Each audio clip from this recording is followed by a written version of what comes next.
Now let us continue with the explanation of the chapter. We come to the next paragraph.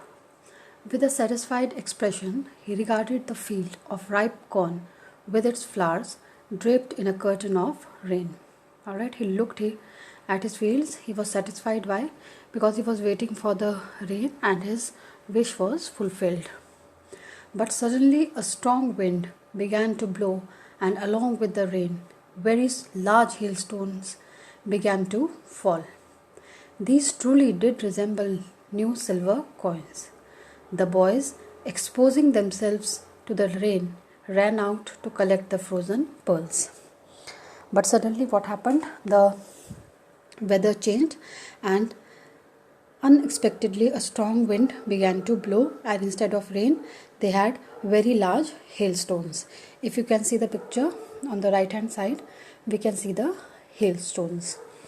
Alright, so now the writer is comparing the hailstones to the frozen pearls. Alright, because they look like pearls. Now when we come to the next paragraph, "It's really getting bad now," exclaimed the man. "I hope it passes quickly." Alright, what passes quickly? The hailstone passes quickly. Otherwise what will happen? His crops will be destroyed. It did not pass quickly. For an hour the hail rained on the house, the garden, the hillside, the cornfield, on the whole valley. The field was white, as if covered with salt. Alright, so his wish now here did not come to be true. The hail did not stop and the crops were destroyed. Not a leaf remained on the trees. The hailstorm was so heavy that not even the leaves were left on the trees. The corn was totally destroyed. The flowers were gone from the plants. Lencho's soul was filled with sadness. When the storm had passed, he stood in the middle of the field and said to his sons. Alright, so now this you have to underline here, filled with sadness. What happened to Lencho? What were his feelings after the storm had stopped? Alright, so he was filled with sadness. Now he's saying a plague of locusts. Now locust, if you can see the picture, it is an insect which fly in big swarms or groups and destroy crops. Alright, now what is he saying to his sons? A plague of locusts would have left more than this. The hail has left nothing. This year we will have no corn. Alright, so he was again using the symbol and he's saying that even the locust would have left more than what the hailstone had left. And he knew that this year he will have no corn and they'll have to starve. That night was a sorrowful one. All our work for nothing. Alright, so whatever he had done throughout the year, that was all destroyed because of the hailstones. There's no one who can help us. We'll all go hungry this year. So one thing, after the hailstone, he was sad, full of sorrow, and he thought that this year they are going to go hungry. They will starve because they will have no crops. Alright, so let's come to the oral comprehension check. This oral comprehension check is very important because in your board examination questions can come from this oral comprehension check. For example, on this page, the fourth question, what were Lencho's feeling when the hail stopped? This came in the CBSE board examination, so we have to be very careful and understand, and we should be ready to answer these questions.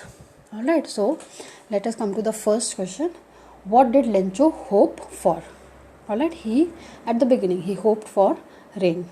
Alright, why? His crops will be irrigated and he will get a good harvest. Why did Lencho say the raindrops were like new coins?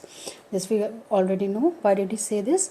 Because he believed that he will be able to sell the crops, and then he will get money from those crops. How did the rain change? Alright, the weather changed and strong winds began to blow. What happened to Lencho's fields? What happened to the fields? The whole field was covered with hailstones and the crops were destroyed. Now, what were Lencho's feelings when the hail stopped?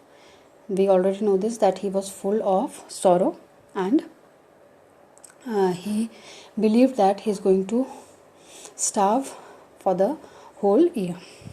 Alright, now let us come to the next part.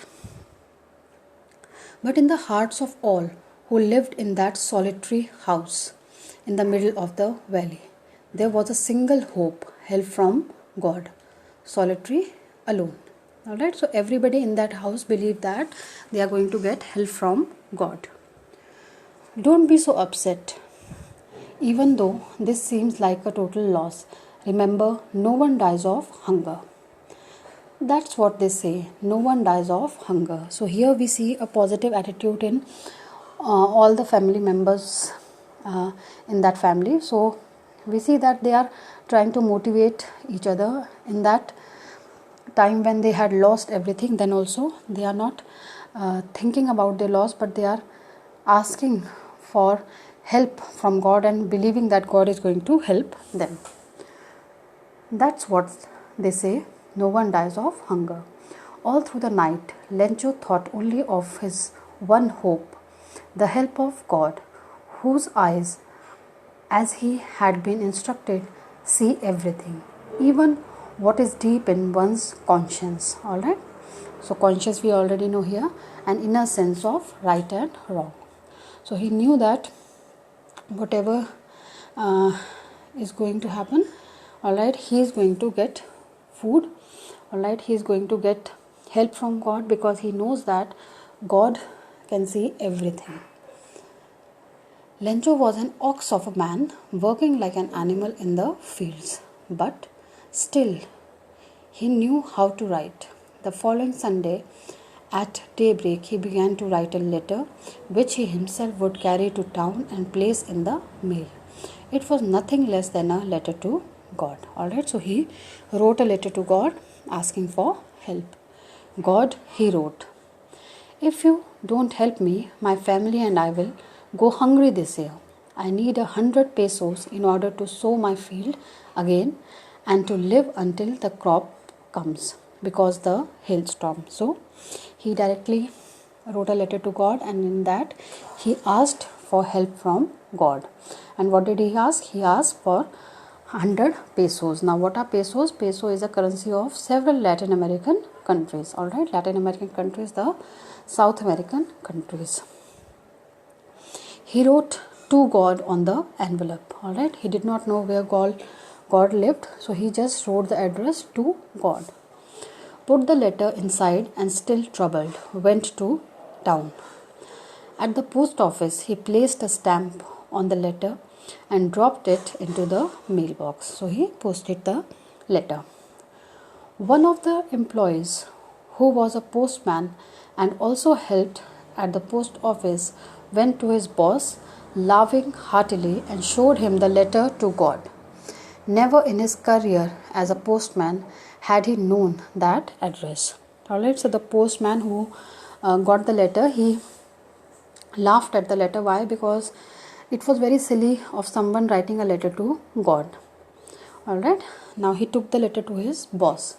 The postman, a fat, amiable. Now, what do we mean by amiable? Amiable is a person who is very friendly and pleasant. Now, this postman is a fat and an amiable fellow. Also broke out laughing, but almost immediately he turned serious and, tapping the letter on his desk, commented, "What faith! I wish I had the faith of the man who wrote this letter, starting up a correspondence with God." Alright, so again here, first the postmaster, he also laughed, but then he realized and he appreciated the faith that the person had who had written a letter to God. He loved the way that the man had started a correspondence with God.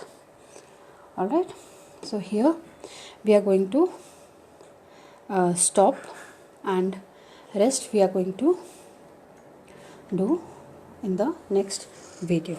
Thank you.